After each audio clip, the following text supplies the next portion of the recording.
अध्याय 2। बेबीलोन का सबसे अमीर आदमी। प्राचीन बेबीलोन में कवि अरकाद नाम का बहुत अमीर आदमी रहता था। उसकी अपार दौलत के चर्चे दूर दूर तक फैले थे। इसके अलावा उसकी उदारता भी मशहूर थी।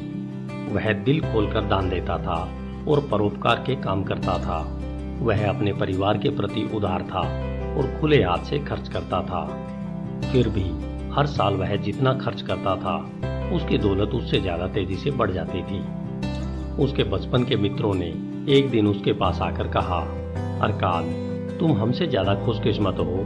तुम बेबीलोन के सबसे अमीर आदमी बन गए हो, जबकि हम मुश्किल से गुजारा कर पा रहे हैं। तुम बेहतरीन कपड़े पहनते हो और बेहतरीन भोजन का आनंद ले सकते हो, जबकि हमारा हाल यह है कि अगर हमारे परिवार को भरपेट भोजन और तन ढकने को कपड़ा मिल जाए तो हमारी खुशी का ठिकाना नहीं रहता है।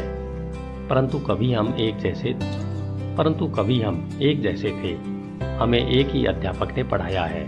हम एक साथ खेले हैं। पढ़ाई या खेल में तुम हमसे आगे नहीं थे और इसके बाद भी कई साल तक तुम्हारी हालत हमसे बेहतर नहीं थी। जहां तक हम जानते हैं तुमने हमसे ज्यादा कड़ी मेहनत भी नहीं की। फिर ऐसा क्यों है कि किस्मत तुम पर मेहरबान हो गई और उसने तुम्हें जिंदगी की सारी खुशियां दे दी, जबकि उसने हमें नजरअंदाज कर दिया, हालांकि हम भी तुम्हारे ही जितने हकदार थे। इस पर अरकाद ने कहा, अगर तुम लोगों को पैसे की दिक्कत आ रही है तो इसका कारण यह है कि या तो तुम दौलत इकट्ठी करने के नियमों को नहीं जान पाए हो या फिर तुम उसका पालन नहीं करते हो। किस्मत एक ऐसी दुष्ट देवी है जो किसी का भी स्थायी रूप से भला नहीं करती है। जिस पर भी यह बिना मेहनत के धन की बरसात कर देती है वह लगभग हमेशा बर्बाद हो जाता है। उसकी मेहरबानी के बाद इंसान बेतहाशा खर्च करने लगता है और कुछ ही समय में सारी दौलत गंवा बैठता है। दौलत तो चली जाती है परंतु उसके अंदर बहुत सी इच्छाओं की भूख बाकी रह जाती है, जिन्हें संतुष्ट करने का अब उसके पास साधन नहीं है। जिन लोगों पर किस्मत मेहरबान होती है उनमें से कई कंजूस बन जाते हैं और अपनी दौलत को सेंध कर रखते हैं। वे खर्च करने से डरते हैं क्योंकि वे जानते हैं कि अगर उनकी दौलत चली गई तो इसके बाद उनमें दौलत कमाने की योग्यता नहीं है। इसके अलावा उन्हें चारों ओर डाकुओं का डर भी सताता है। इस तरह उनकी जिंदगी खोखली और कष्टकारी हो जाती है। शायद ऐसे लोग भी होंगे जो मेहनत के बिना कमाई दौलत को लेकर उसे बढ़ा लें और सुखी नागरिक के रूप में जीवन जिए, परंतु ऐसे लोग बहुत कम होंगे। मैंने आज तक ऐसे किसी व्यक्ति को नहीं देखा है। हालांकि मैंने इस बारे में कई अफवाहें जरूर सुनी हैं। अगर तुम लोगों को यकीन नहीं हो रहा हो तो अपनी जान पहचान के उन लोगों के बारे में सोचो जिन्हें विरासत में अचानक दौलत मिली थी। क्या ऐसा ही नहीं होता है? अरकाद के मित्रों ने स्वीकार किया कि जिन लोगों को विरासत में दौलत मिली थी उनके बारे में यह सच था, परंतु मित्रों ने अरकाद से कहा कि वह अपनी दौलतमंद बनने की कहानी विस्तार से बताए। इसके जवाब में अरकाद बोला, अपनी जवानी में मैंने अपने चारों तरफ सुख और संतुष्टि देने वाली बहुत सी अच्छी चीजें देखी। इसके बाद मैंने यह भी देखा कि दौलत इन सब की शक्ति को बढ़ा देती है। दौलत में शक्ति होती है। दौलत हो तो बहुत सी चीजें संभव है। आप अपने घर को सबसे महंगे सामान से सजा सकते हैं। आप दूर देशों की यात्रा कर सकते हैं। आप दूर के देशों के जायकेदार व्यंजनों का स्वाद चख सकते हैं। आप सोनार और जौहरी से आभूषण खरीद सकते हैं। आप ईश्वर के भव्य मंदिर बनवा सकते हैं। आप ये सारे काम कर सकते हैं और इसके अलावा अनेक ऐसे काम कर सकते हैं जिनसे इंद्रियों का आनंद तथा आत्मा को सुख मिले। और जब मुझे इन सब बातों का एहसास हुआ तो मैंने यह संकल्प किया कि मैं जिंदगी की तमाम अच्छी चीजें हासिल करके रहूंगा। मैं उन लोगों जैसा नहीं बनूंगा जो दूर खड़े रहते हैं और सुखी लोगों से ईर्ष्या करते हैं। मैं सस्ते कपड़ों से संतुष्ट नहीं रहूंगा जिनमें लोग सम्मानजनक दिखने की कोशिश करते हैं। मैं गरीब आदमी की जिंदगी से संतुष्ट नहीं रहूंगा। इसके विपरीत मैं बेहतरीन चीजों के इस जश्न में खुद को एक सम्मानित अतिथि पाऊंगा। जैसा तुम लोग जानते हो, मेरे पिता एक छोटे व्यापारी थे और हमारा परिवार बड़ा था। इसलिए मुझे विरासत में कुछ मिलने की जरा भी उम्मीद नहीं थी। जैसा तुम लोगों ने कहा, मुझ में तीव्र बुद्धि या विशेष योग्यता भी नहीं थी। इसलिए मैंने फैसला किया कि अगर मैं अपनी इच्छा पूरी करना चाहता हूँ तो इसके लिए मुझे समय और ज्ञान की जरूरत है। जहाँ तक समय का सवाल है, यह सबके पास प्रचुरता में होता है। तुम सबके पास दौलतमंद बनने के लिए काफी समय था, जिसे तुमने बर्बाद कर दिया। तुम लोगों के अनुसार तुम्हारे पास संपत्ति के नाम पर सिर्फ तुम्हारे परिवार हैं, जो सचमुच गर्व करने लायक हैं। जहाँ तक ज्ञान का सवाल है, तुम्हें याद होगा हमारे बुद्धिमान अध्यापक ने हम सबको यह बताया था कि ज्ञान दो तरह का होता है। एक तरह का ज्ञान वह है जो हम सीखते और जानते हैं, और दूसरी तरह का ज्ञान यह प्रशिक्षण है कि हम उस चीज का पता कैसे लगाएं जिसे हम नहीं जानते हैं। इसलिए मैंने यह पता लगाने का फैसला किया कि दौलत का संग्रह कैसे किया जा सकता है। मैंने यह संकल्प किया कि इसका तरीका मालूम होते ही मैं दौलत का संग्रह करने में जुट जाऊंगा और इस काम को अच्छी तरह करूंगा। समझदारी इसी में है कि जब तक हम इस दुनिया में हैं, तब तक जिंदगी का आनंद लें, क्योंकि इस दुनिया से जाने के बाद हमें पर्याप्त दुख मिलेंगे। मुझे रिकॉर्ड रूम में नकल नवीश का काम मिल गया। मैं हर दिन कई घंटों तक मिट्टी के टेबलेट्स पर मेहनत से लिखता रहा। महीनों मेहनत करने के बावजूद मैं दौलत के नाम पर कुछ भी इकट्ठा नहीं कर पाया। भोजन, कपड़े, देवताओं के प्रायश्चित और न जाने कितनी चीजों पर मेरी सारी कमाई खर्च हो जाती थी। लेकिन इसके बावजूद मेरा संकल्प कम नहीं हुआ। फिर एक दिन शाहूकार अल्गेमिस सिटी मास्टर के घर आए। उन्होंने नवे नियम की नकल मांगी और मुझसे कहा, मुझे यह 2 दिन में चाहिए, और अगर यह काम उस समय तक पूरा हो गया तो मैं तुम्हें तांबे के 2 सिक्के दूंगा। मैंने मेहनत की, परंतु वह नियम लंबा था, और जब अल्गेमिस आए तो काम अधूरा पड़ा था। वे नाराज होकर बोले कि अगर मैं उनका गुलाम होता तो वे मेरी खाल उधेड़ लेते। बहरहाल मैं जानता था कि सिटी मास्टर उन्हें मुझ पर हाथ नहीं उठाने देंगे, इसलिए मुझे इस बात का डर नहीं था। मैंने उनसे कहा, अल्गेमिस, आप बहुत अमीर आदमी हैं। मुझे बताएं कि मैं भी अमीर कैसे बन सकता हूँ। अगर आप ऐसा करने का वायदा करें तो मैं सारी रात मृदा पत्र लिखूंगा और सूरज उगने तक आपका काम पूरा हो जाएगा। वे मेरी तरफ देखकर मुस्कुराए और बोले, तुम बहुत ही दुस्साहसी हो, परंतु मुझे यह सौदा मंजूर है। मैं पूरी रात लिखता रहा, हालांकि मेरी कमर में दर्द हो रहा था। तेल की बदबू से मेरा सिर घूम रहा था और मेरी आंखों के सामने अंधेरा छा रहा था। लेकिन जब वे सुबह आए तो नियम की पूरी नकल तैयार हो चुकी थी।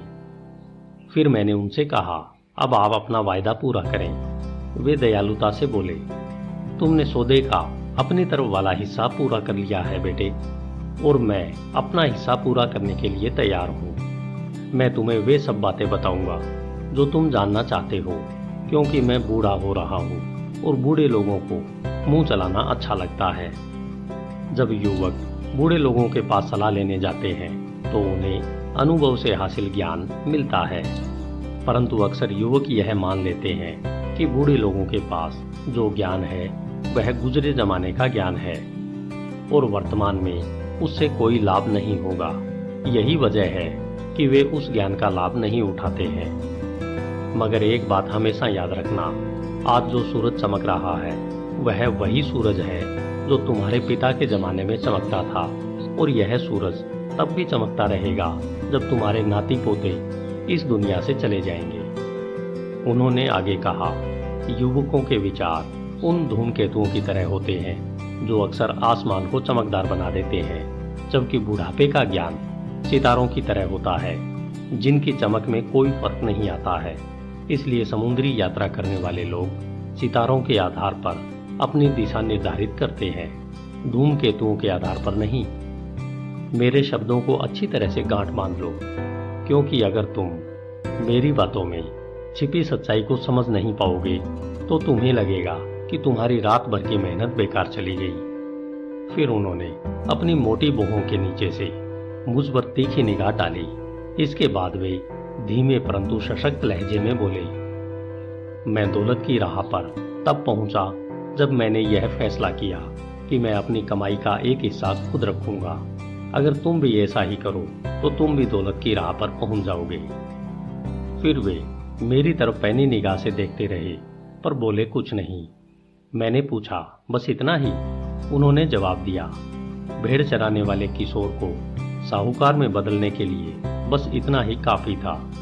मैंने पूछा, परंतु मैं जितना कमाता हूँ वह सब मैं ही तो रखता हूँ, क्या यह सच नहीं है? उन्होंने कहा, बिल्कुल नहीं है। क्या तुम दर्जी को पैसे नहीं देते हो? क्या तुम मोची को पैसे नहीं देते हो? क्या तुम भोजन पर खर्च नहीं करते हो? क्या तुम बेबीलोन में बिना खर्च किए जिंदा रह सकते हो? तुम्हारी पिछले महीने की कमाई कहाँ है? और पिछले साल की कमाई भी? मूर्ख, तुम बाकी सबको पैसे देते हो परंतु खुद को नहीं देते हो। बेवकूफ, तुम अपने लिए नहीं दूसरों के लिए मेहनत करते हो। इससे अच्छा तो यह है कि तुम गुलाम बन जाओ और मालिक तुम्हारी मेहनत के बदले में तुम्हें खाने तथा पहनने को दे दे। अगर तुम अपनी कमाई का 10वां हिस्सा अपने पास रखोगे तो तुम्हारे पास 10 साल में कितनी दौलत जमा हो जाएगी? मेरा गणित ठीक ठाक था, इसलिए मैंने तत्काल जवाब दिया, मेरी 1 साल की आमदनी के बराबर। वे बोले, तुम्हारी बात आधी सच है। देखो, तुम जो भी स्वर्ण मुद्रा बचाते हो वह तुम्हारी गुलाम बनकर तुम्हारे लिए काम करती है। यह स्वर्ण मुद्रा जितने भी तांबे के सिक्के कमाती है वे सब इसकी संतानें हैं और वे भी तुम्हारे लिए धन कमा सकते हैं। अगर तुम दौलतमंद बनना चाहते हो तो तुम्हें अपनी बचत का निवेश करना चाहिए ताकि तुम्हारी बचत और इसकी संतानें धन कमाएं और तुम्हें तुम्हारी मनचाही दौलत प्रदान करें।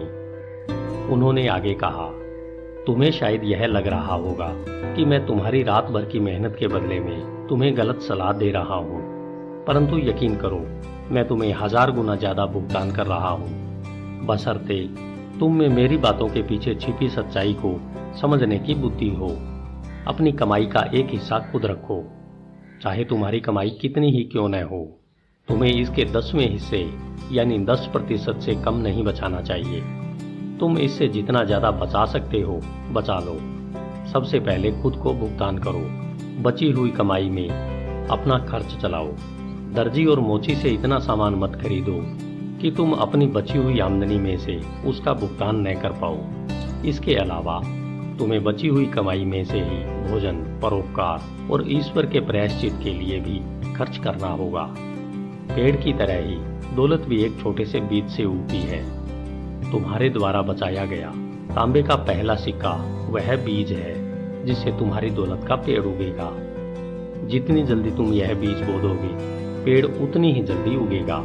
तुम जितनी निष्ठा और निरंतरता से उस पेड़ में अपनी बचत का पानी सींचोगे उतनी ही जल्दी तुम उसकी छांव के नीचे आराम कर सकोगे। यह कहकर उन्होंने अपने मर्दा पत्र उठाए और चले गए। मैंने उनकी सलाह पर काफी समय तक विचार किया और वह मुझे तर्कपूर्ण लगी, इसलिए मैंने उस पर अमल करने का फैसला किया। जब भी मैं कुछ कमाता था तो तांबे के 10 सिक्कों में से एक निकालकर अलग रख देता था और अजीब बात यह थी कि मुझे खर्च चलाने में पहले से ज्यादा दिक्कत नहीं हुई। मुझे कोई फर्क महसूस नहीं हुआ था और मैं अपनी आमदनी के 10वें हिस्से के बिना ही गुजारा करने लगा। धीरे धीरे मेरी बचत का आकार बढ़ने लगा।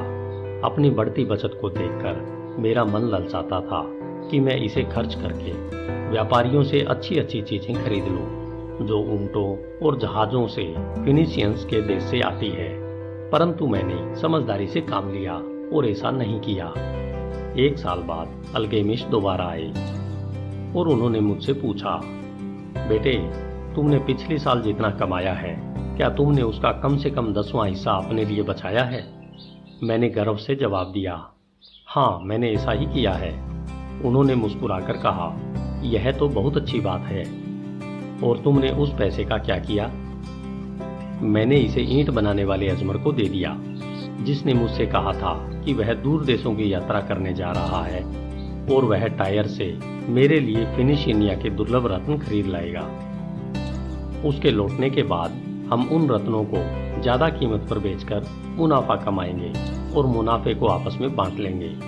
वे गुर्राकर बोले, हर मूर्ख अपनी ही गलती से सीखता है। परंतु तुमने रत्नों के बारे में ईंट बनाने वाले पर भरोसा क्यों किया? क्या तुम ब्रेड बनाने वाले से ज्योतिष की भविष्यवाणी पूछते हो? नहीं, अगर तुम में जरा भी बुद्धि है तो तुम इसके लिए ज्योतिषी के पास जाते हो। तुम्हारी पूरी बचत अब चली गई है। बेटे, तुमने अपनी दौलत के पेड़ को जड़ से उखाड़ दिया है, परंतु तुम इसे दोबारा बो सकते हो। दोबारा कोशिश करो और अगली बार अगर तुम्हें रत्नों के बारे में सलाह की जरूरत हो तो जौहरी के पास जाना। अगर तुम्हें भेड़ों के बारे में सच्चाई जानना हो तो गडरिये के पास जाना। सलाह एक ऐसी चीज है जिसे लोग मुफ्त में बांटते हैं, परंतु इस बारे में सतर्क रहने की जरूरत है। वही सलाह मानो जो मानने योग्य हो। जो व्यक्ति अपनी बचत के बारे में अनुभवहीन व्यक्तियों से सलाह लेता है वह गलत सलाह के कारण अपनी बचत गंवा देता है। इतना कहकर वे चले गए और जैसा उन्होंने कहा था वैसा ही हुआ, क्योंकि बदमाश फिनिशियन ने अजमर को रत्नों की तरह दिखने वाले कांच के सस्ते टुकड़े पकड़ा दिए। परंतु जैसा अल्गेमिश ने मुझसे कहा था, मैंने दोबारा अपनी कमाई का 10वां हिस्सा बचाया। अब मेरी बचत करने की आदत पड़ चुकी थी, इसलिए यह काम मुश्किल नहीं था। 1 साल बाद अल्गेमिश फिर से नकल नवीशों के कमरे में आए और मुझसे पूछने लगे, हमारी पिछली मुलाकात के बाद तुमने कितनी तरक्की कर ली है? मैंने जवाब दिया, मैंने खुद को भुगतान किया है और अपनी आमदनी का 10वां हिस्सा बचाया है। मैंने अपनी बचत ढाल बनाने वाले अगर को कांसा खरीदने के लिए दे दी है। वह मुझे हर चौथे महीने ब्याज देता है। यह तुमने अच्छा किया, परंतु यह तो बताओ तुम उस ब्याज का क्या करते हो? मैं उससे बेहतरीन जश्न मनाता हूँ। मैं शहद, बेहतरीन शराब और केक का लुत्फ उठाता हूँ। मैंने एक लाल जैकेट भी खरीद ली है और जल्दी ही मैं सवारी करने के लिए एक खच्चर भी खरीदने वाला हूँ। इस पर अल्गेमिश हंसे, तुम अपनी बचत की संतानों को खा रहे हो? फिर तुम यह उम्मीद कैसे कर सकते हो कि वे तुम्हारे लिए काम करेंगी? और फिर उनकी संतानें कैसे होंगी जो तुम्हारे लिए काम कर सकें? सबसे पहले सिक्कों के गुलामों की सेना बनाओ, इसके बाद तुम बिना पछताए बेहतरीन जश्न मना सकते हो। इतना कहकर वे चले गए। इसके बाद मैंने उन्हें 2 साल बाद देखा। बुढ़ापे के कारण उनके चेहरे पर झुर्रियां पड़ चुकी थी और उनके कंधे झुक गए थे। उन्होंने मुझसे पूछा, अरकाद, क्या तुम्हें वह दौलत मिल चुकी है जिसका तुमने सपना देखा था? मैंने जवाब दिया, उतनी तो नहीं मिली जितनी मैं चाहता था, परंतु मेरे पास कुछ संपत्ति जमा हो गई है। यह संपत्ति ब्याज कमाती है तथा इसका ब्याज और ब्याज कमाता है। और क्या तुम अब भी ईंट बनाने वालों से सलाह लेते हो? मैंने जवाब में कहा, ईंटों के बारे में वे अच्छी सलाह देते हैं। यह सुनकर वे बोले, अरकाद, तुमने मेरे सबक अच्छी तरह से सीख लिए हैं। पहले तो तुमने यह सीखा कि अपनी आमदनी से कम में अपना खर्च कैसे चलाया जाए। फिर तुमने उन लोगों से सलाह लेना सीखा जो उस क्षेत्र का अनुभव और ज्ञान रखते हो। और अंत में तुमने यह सीखा कि धन से अपने लिए कैसे काम करवाया जाता है। तुमने यह सीख लिया है कि धन को कैसे हासिल किया जाता है, इसे अपने पास कैसे रखा जाता है और इसका प्रयोग कैसे किया जाता है। इसलिए तुम जिम्मेदारी का पद संभालने के योग्य बन चुके हो। मैं अब बूढ़ा हो चुका हूँ। मेरे पुत्र हमेशा खर्च करने की योजनाएं बनाते रहते हैं और कमाने के बारे में जरा भी नहीं सोचते हैं। मेरी जायदाद बहुत फैली हुई है और मैं उसे नहीं संभाल सकता हूँ, क्योंकि अब मैं बूढ़ा हो चुका हूँ। अगर तुम निपर जाकर मेरी जायदाद संभाल लो तो मैं तुम्हें अपना पार्टनर बना लूंगा। इस तरह मैंने निपर जाकर उसकी जायदाद संभाल ली, जो काफी बड़ी थी। क्योंकि मुझ में प्रबल महत्वाकांक्षा थी और मैंने 3 नियमों में निपुणता हासिल कर ली थी, इसलिए मैंने उसकी जायदाद के लाभ को बहुत बढ़ा दिया। परिणाम यह हुआ कि मेरे पास काफी पैसा आ गया और जब अल्गेमिश इस दुनिया से चले गए तो मुझे उनकी वसीयत के मुताबिक उनकी जायदाद का कुछ हिस्सा भी मिल गया। अरकाद ने जब अपनी कहानी खत्म की तो एक मित्र ने कहा, तुम सचमुच खुशकिस्मत थे कि अल्गेमिश ने तुम्हें अपना वारिस बनाया। मैं सिर्फ इस मामले में खुशकिस्मत था कि उनसे मिलने से पहले मेरे मन में दौलतमंद बनने की इच्छा थी।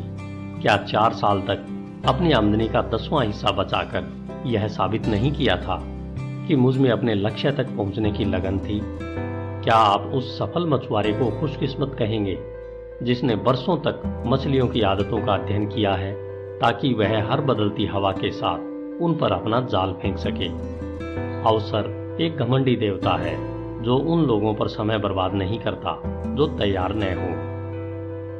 एक और मित्र बोला, आप में इतनी दृढ़ इच्छा शक्ति थी कि आप पहले साल की बचत डूबने के बाद भी यह काम करते रहे। इस मामले में आप असाधारण हैं। अरकाद ने कहा, इच्छा शक्ति बकवास।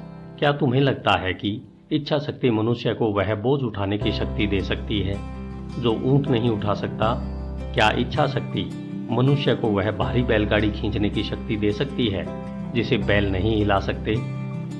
इच्छा शक्ति और कुछ नहीं बल्कि वह काम करने का दृढ़ संकल्प है जिसे पूरा करने का आपने फैसला किया है। अगर मैंने कोई काम करने का फैसला किया है तो चाहे वह कितना ही छोटा क्यों न हो, मैं उसे पूरा करता हूँ, वरना मुझ में महत्वपूर्ण काम करने के लिए आत्मविश्वास कैसे आएगा? अगर मैं खुद से यह कहूँ, शहर जाने वाले पुल को पार करते समय मैं 100 दिन तक हर दिन सड़क से एक कंकड़ उठाकर नदी में डालूंगा, तो मैं ऐसा हर दिन करूंगा।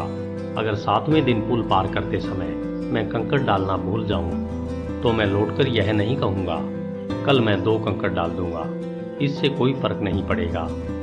नहीं, मैं दोबारा पुल तक जाऊंगा और कंकड़ डालूंगा। न ही 20वें दिन मैं खुद से यह कहूंगा, अरकाद, यह बेकार का काम है, हर दिन एक कंकड़ डालने से क्या फायदा होगा? इससे अच्छा तो यह है कि मुट्ठी भर कंकड़ उठाकर नदी में एक साथ डाल दो और इस झंझट को खत्म करो। नहीं, मैं ऐसा नहीं कहूँगा, मैं ऐसा नहीं करूँगा। जब मैं किसी काम को करने का फैसला करता हूँ तो मैं उसे पूरा करके ही दम लेता हूँ। इसलिए मैं इस बात का ध्यान रखता हूँ कि मैं कठिन और अव्यावहारिक काम शुरू न करूँ, क्योंकि मुझे फुर्सत में रहना और आराम करना पसंद है। फिर एक मित्र और बोला, आपकी बातें तर्कपूर्ण हैं, और अगर ये सच है तो यह काम बहुत आसान है। अगर सब लोग ऐसा ही करने लगे तो फिर दौलत इस हाथ से उस हाथ तक कैसे पहुंच पाएगी? अरकाद ने जवाब दिया, जहां भी मनुष्य श्रम करते हैं वहां दौलत बढ़ती है। अगर कोई अमीर आदमी एक नया महल बनाता है तो क्या उसका खर्च किया हुआ पैसा गायब हो जाता है?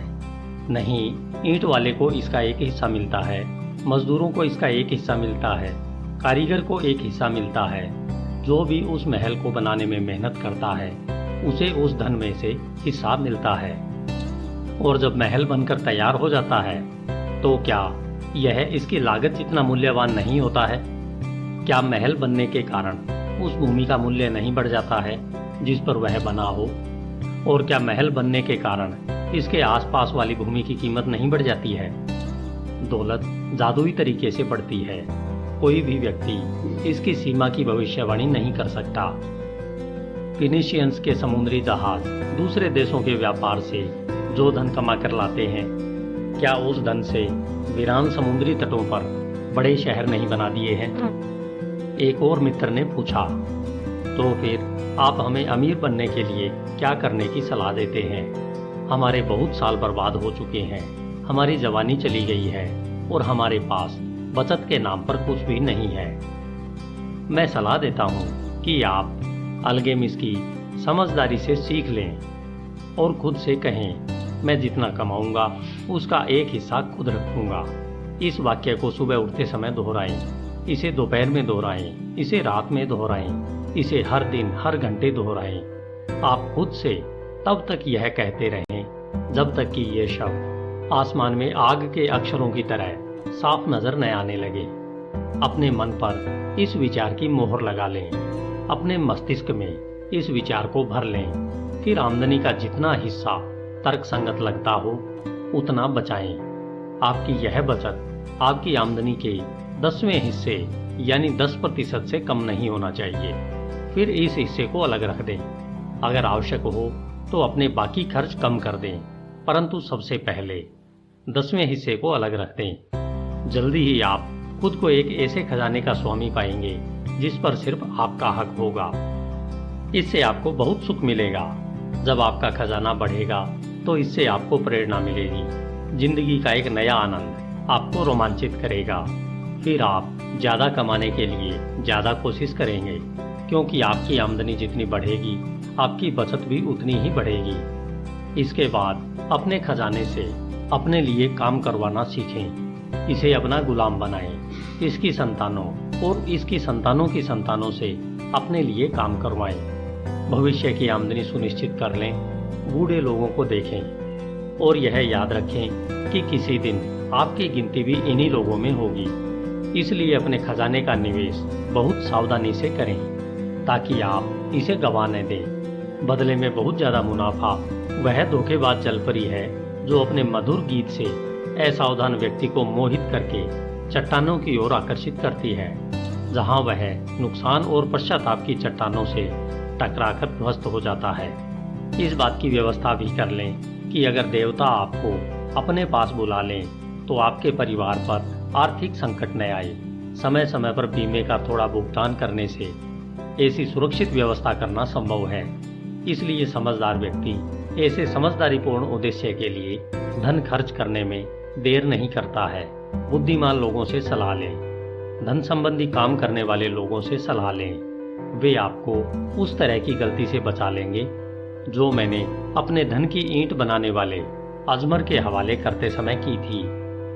कम परंतु सुरक्षित लाभ जोखिम लेने से बेहतर है। जब तक आप इस दुनिया में हैं, इसका आनंद लें। अपनी क्षमता से ज़्यादा मेहनत न करें। बहुत ज़्यादा धन बचाने की कोशिश भी न करें। अगर आप अपनी आमदनी के 10वें हिस्से को आराम से बचा सकते हैं तो इतना बचाकर ही संतुष्ट रहें। इसके अलावा अपनी आमदनी के हिसाब से जिंदगी गुजारें। बहुत ज़्यादा कंजूस न बने, न ही खर्च करने से डरें।